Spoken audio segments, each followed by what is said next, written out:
5-year review on the ARF pet feeders. It's a little messy right now, excuse that.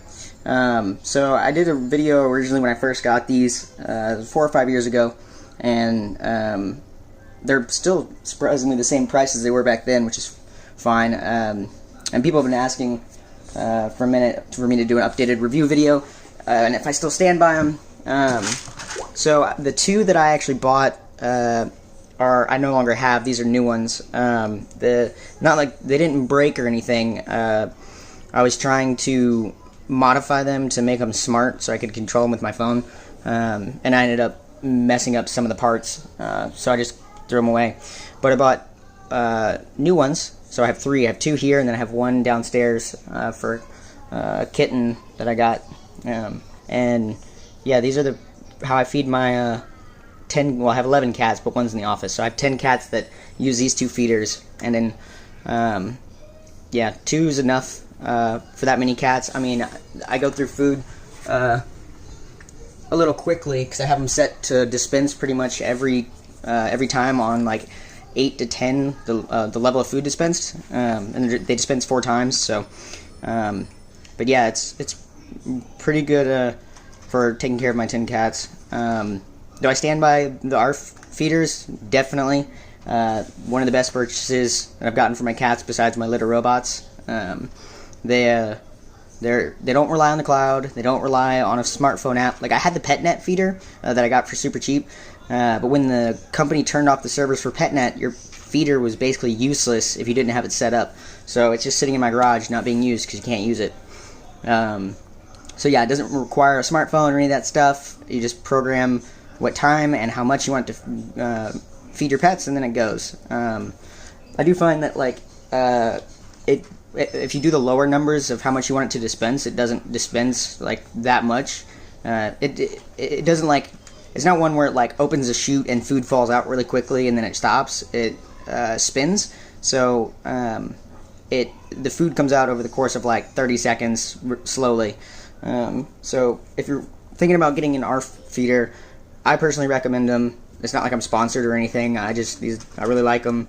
I know they work.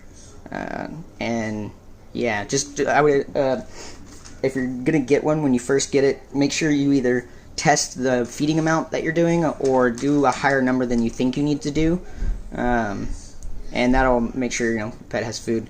You can put batteries in these. I think they're C batteries. They take like 3 or 4, and that feature does work. I don't have any in these right now because I don't have any C batteries, but my other ones I had batteries in, and whenever power fails, it'll keep going on those batteries. I have C batteries downstairs actually. Yeah, so what I would suggest is use rechargeable C batteries. That way, because they're expensive. And then just make sure you check the batteries, like I would say once a month, because one of my feeders, the battery had corroded and gotten corrosion in the compartment. But yeah, these are totally worth it. As you can see, my cats are eating. They're great. They have a good amount of food. So I can do this one-handed. They hold a good amount of food. I don't know how much exactly, I can't tell you, but I can pull this out and show you. So they hold a good amount of food. I don't have anything to compare that to. I guess a spaghetti box. It's pretty big. If I can get that back in. Oop.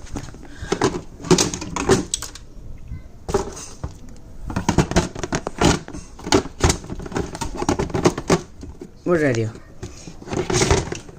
Okay, well, I'll get that back in a second. I think I got some food down in there.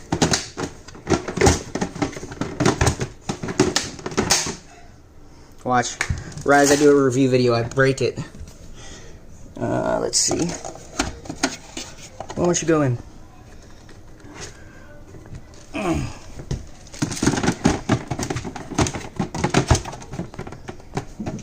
Okay, well, I'll fix that in a second. Oh, shit, cat, get the fuck out of the way. This is Q. Yeah, anyway, I recommend them. They're pretty good. You could, if you wanted to make these smart, you could get like an Arduino, like an ESP32, and then like a relay and make it smart if you wanted to. I just didn't have the time, nor could I figure out the Arduino stuff, because I don't know Arduino super well. But yeah, they're good. If you're thinking about getting like a PetNet or even like the little robot feeders, they're like $200. don't waste your time. Like, literally the only benefit to the feeders that are you know, $100, $200 is they have an app so you can check to see how much food there is, and then they'll tell you when they don't work, and maybe they'll have a camera. But do you really need a camera in your feeder? Just get a cheap camera from Amazon for like $10. Use that. And if it's being able to tell if it's broken or not, like, you can use the camera. It'll let you know if there's no food coming. I just don't think the super expensive feeders are worth it. They don't do anything other than what this does. It's just to dispense food. That's all you really need. So yeah, pretty good.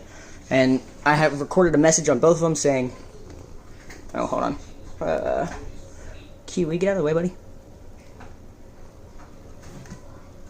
What does it do? Hold both? I can't remember. What happened? Here we go. Oh, maybe I don't have it on this one. Let's set that down. Oh, okay. Hold on. I have a funny fucking message that I've played on that. Time to eat, bitch. Ah, did you hear it? Time to eat, bitch. And that's how my cats know it's time to eat. And there he comes. Anyway, once again, I like these feeders. I bought 3 of them again, so they're definitely worth it. Like $79, but good company. Yeah, more cat videos to come. I made a custom room for my litter robots where I've modded them to discard into a separate compartment down below into big waste bins. I'll do a video on that. It's pretty cool. Saves me a crap load of money on trash bags and time. And then I'll do videos on my 11 cats. So anyway, yeah, if you have any questions, let me know. But other than that, peace out. Okay, why don't this fucking go in?